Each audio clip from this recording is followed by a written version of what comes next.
Telugu Desam party 34వ Mahanadu సందర్భంగా కారంపూడి మండల పరిషత్ కార్యాలయంలో మండల తెలుగు యువత అధ్యక్షుడు గోళ్ల సురేష్ ఆధ్వర్యంలో బుధవారం కేక్ కట్ చేశారు. ఈ కార్యక్రమానికి మండల టీడీపీ అధ్యక్షులు పంగులూరి అంజయ్యతో పాటు పలువురు టీడీపీ నాయకులు హాజరై ప్రసంగించారు. తెలుగుదేశం పార్టీ హయాంలోనే రాష్ట్ర అభివృద్ధి జరుగుతుందని మండల టీడీపీ అధ్యక్షులు పంగులూరి అంజయ్య అన్నారు. చంద్రబాబు నాయుడు రాజధాని నిర్మాణం, అభివృద్ధిలో రాష్ట్రాన్ని అగ్రస్థానంలో నిలుపుతారని ఆశాభావం వ్యక్తం చేశారు. గురజాల ఎమ్మెల్యే ఎరపతినేని శ్రీనివాసరావు నాయకత్వంలో పల్నాడు ప్రాంతం అభివృద్ధి చెందుతుందన్నారు.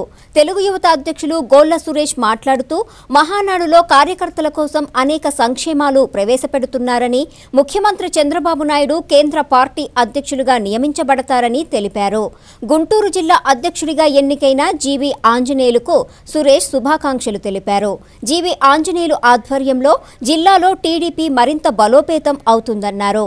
కార్పొరేషన్ ఎన్నికల్లో టీడీపీ ఘన విజయం సాధిస్తుందని ఆశాభావం వ్యక్తం చేశారు. ఈ కార్యక్రమంలో MPP Nagulu Nayak, ZPTC Valapa Balaswamy, vice MPP Panguluri Pullaiah, co option సభ్యులు తండా మస్తాన్ జానీ, సర్పంచులు బ్రహ్మారెడ్డి, చల్లా కొండలు, సయ్యద్ రహీం, పాలకుర్తి శ్రీను, టీడీపీ నాయకులు పంగులూరి సుందర్రావు, లేళ్ల అంజయ్య, బండారు శివ, బాలునాయక్, కట్టమూరి అంజీ తదితరులు పాల్గొన్నారు.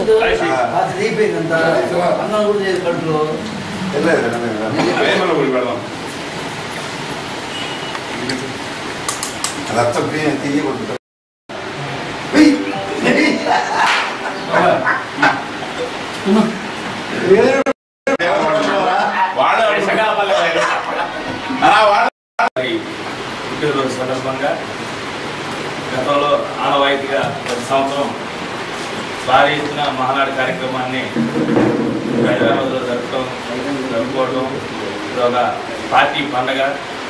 ఈ పండగకి ప్రతినిధులుగా అన్ని గ్రామాల నుంచి, మండలాల నుంచి, నియోజక స్థాయిలో, జిల్లా స్థాయిలో అందరూ అక్కడికి వచ్చి వాళ్ళకి కావాల్సిన సకల సదుపాయాలు పార్టీ కల్పించి ఇవాళ రేపు ఎల్లుండి 3 రోజులు క్రమశిక్షణతో పార్టీ కార్యక్రమం పాల్గొని కొన్ని ముఖ్య తీర్మానాలను ప్రవేశపెట్టడం జరుగుతుంది.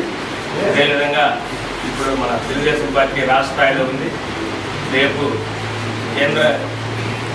కేంద్ర స్థాయిలో జాతీయ పార్టీని రేపు మహానాడులో ప్రకటించడం జాతీయ పార్టీగా తెలుగుదేశం పార్టీ ఆలోచిస్తుంది. దానికి అధ్యక్షుడిగా నారా చంద్రబాబు నాయుడు గారిని ఏకగ్రీయంగా జాతీయ అధ్యక్షుడిగా ఎన్నుకోవడానికి తీర్మానం ముందే ప్రకటించడం జరిగింది. ఈ మహానాడు కార్యక్రమానికి మండల పార్టీ ఆధ్వర్యంలో ఎంతగా గొప్పగా జరుపుకుంటూ నేడు కార్యకర్తలు హైదరాబాద్ తరలించడం జరుగుతుంది. అదేవిధంగా రేపు కొంతమంది 22వ తారీఖు ఆ మహానాడు సభ ప్రాంగణాన్ని చేరుకొని స్థాపన చేయవలసిందిగా మండల తెలుగుదేశం పార్టీ తరఫున కార్యకర్తలకు, నాయకులందరికీ ఆహ్వానించడం. ఇన్ఛార్జ్ కాకపోయినా అన్ని గురజాల ఎమ్మెల్యే శ్రీనివాసరావు గారు తోడుగా ఉంటూ మండల పౌర కష్టాలు ప్రకటిస్తున్నారు. ఆయనకి పార్టీ తగిన గుర్తింపు ఇచ్చి మంచి క్యాడెట్ మినిస్టర్ పదవి తగ్గాలని కోరుకుంటూ ఆయనకు కూడా ఈ మహానాడు శుభాకాంక్షలు చెప్పలేదు.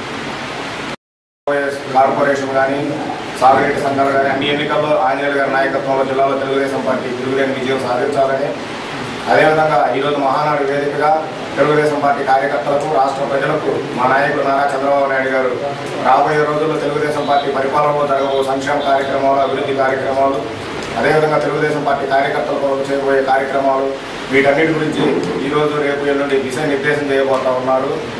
ఈ సందర్భంగా రాష్ట్రం నలుమూల నుంచి తెలుగుదేశం పార్టీ కార్యకర్తలు సుమారు 40,000 మంది ఈ కార్యక్రమానికి హాజరు కాబోతూ ఉన్నారు. అందులో భాగంగా కారంపూడి మండలం నుంచి కూడా మండల పార్టీ ఆధ్వర్యంలో అన్ని గ్రామాల నాయకులు, సర్పంచులు, ఎంపీటీసీలు, కార్యకర్తలు మహానాడు 3 రోజులుగా వస్తూ ఉన్నారు. ఈ సందర్భంగా యువత తరఫున రాష్ట్ర కార్యకర్తలు, తెలుగుదేశం పార్టీ కార్యకర్తల సంక్షేమ నిధి కన్వీనర్గా సభ్యత్వ నమోదులో కానీ, కార్యకర్తలకు సహాయం చేయడంలో కానీ అన్ని విధాలుగా అండగా ఉంటూ పార్టీ కార్యకర్తలకు చేదోడు వాదోడుగా ఉంటున్న మా యువ నాయకుడు నారా లోకేష్ బాబు గారిని మరో 2-3 రోజుల్లో రాష్ట్ర స్థాయిలో కీలక పదవి వహించబోతా ఉందని చెప్పి మాకు సమాచారం ఉంది. లోకేష్ బాబు గారిని పార్టీలో మరింత క్రియాశీలకం చేయాలని, అదేవిధంగా నందమూరి కుటుంబానికి కూడా పార్టీలో స్థానం కల్పిస్తారని ఆశిస్తూ యువత తరఫున లోకేష్ బాబు గారి పార్టీలో మంచి భవిష్యత్తులో మంచి పొజిషన్లో ఉండాలని, లోకేష్ బాబు గారికి మరింత క్రియాశీలక బాధ్యతలు అప్పగించాలని చెప్పి యువత తరఫున కోరుకుంటూ సెలవు తీసుకుంటాం.